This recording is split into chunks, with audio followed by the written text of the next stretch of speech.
কেউ ওনাদেরকে চাপ দেয় সেটা নিয়ে ব্যবস্থা নিবে। এই সরকার এসে সাংবাদিকদের জেল খাটাইছে, এই সরকার এসে মব কালচার 1.5 বছরে দাঁড় করাইছে। রাষ্ট্রের টাকা ছাড়া গণভোট আপনি আয়োজন করবেন কিভাবে? গণভোট আয়োজন করার জন্য তো টাকা খরচ করা হয়েছে। গণভোটের ব্যাপারটা যেহেতু খুব প্রচার করার জন্য অল্প সময় পাওয়া গেছে, মানুষকে তো জানাতে হবে, এটা নিয়ে তো কোনো সমস্যা না। গণভোটের ক্যাম্পেইনের গণভোটের ক্যাম্পেইন করা আমরা শিখছি হচ্ছে বাংলাদেশে, গণভোটের ক্যাম্পেইন করা শিখছি শহীদ প্রেসিডেন্ট জিয়াউর রহমানের কাছ থেকে।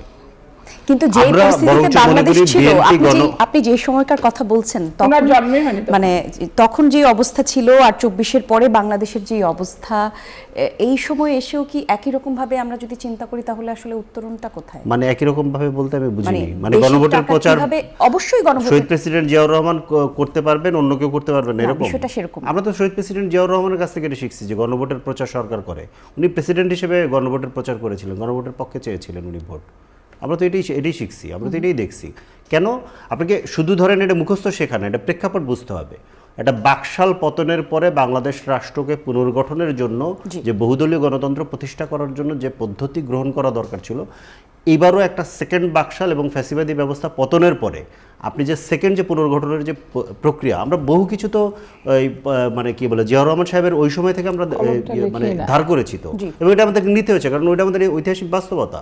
তাহলে এইটা নিয়ে প্রশ্ন তুললে তো আসলে আমি তো মনে করি জিয়াউর রহমান সাহেবের প্রায় বেশিরভাগ উদ্যোগের প্রশ্ন তোলা হয়, কারণ ওই গণভোটের মধ্য দিয়ে 77-এর যে প্রথম গণভোট, ওটার মধ্য দিয়ে উনি ওনার 19 দফা সহ ওনার পুরো কার্যক্রমের বৈধতা নিয়েছিলেন জনগণের প্রত্যক্ষ রায় নিয়ে, এবং এটার পক্ষে উনি রেডিও টেলিভিশনে বক্তৃতা দিয়েছেন। আপনি উনি যখন টেলিভিশনে বক্তৃতা দিচ্ছেন, উনি যখন টেলিভিশনে বক্তৃতা দিচ্ছেন তখন ওইখানে কি রাষ্ট্রের টাকা খরচ হচ্ছে না? নিশ্চয়ই খরচ হচ্ছে। আচ্ছা, ব্যাপারটা হচ্ছে যে ব্যাংক থেকে যেটা নেওয়া হচ্ছে এটা সিএসআর, ব্যাংকগুলোর একটা সিএসআর ফান্ড থাকে, হ্যাঁ। তো এইটা ধরেন ব্যাংকগুলো চাইলে দিতে পারে। এখন ওইটা আর এইটাকে আপনি কেন মিলাই ফেলছে, মানে ওইটা ভালো ছিল এটা খারাপ ছিল এটা এভাবে আমরা কেন দেখছি? তার মানে কি আমরা গণভোট, জুলাই সনদ, জুলাই গণ অভ্যুত্থান, ইন্টারিম সরকার সবকিছু এখন প্রশ্নবিদ্ধ করব? কিন্তু গতকালই সিটি ব্যাংকের চেয়ারম্যান বলেছেন যে তাদেরকে চাপ দিয়ে এই অর্থ আদায় করা। তখন কেন বলেননি তাদেরকে চাপ দেওয়া হয়েছে?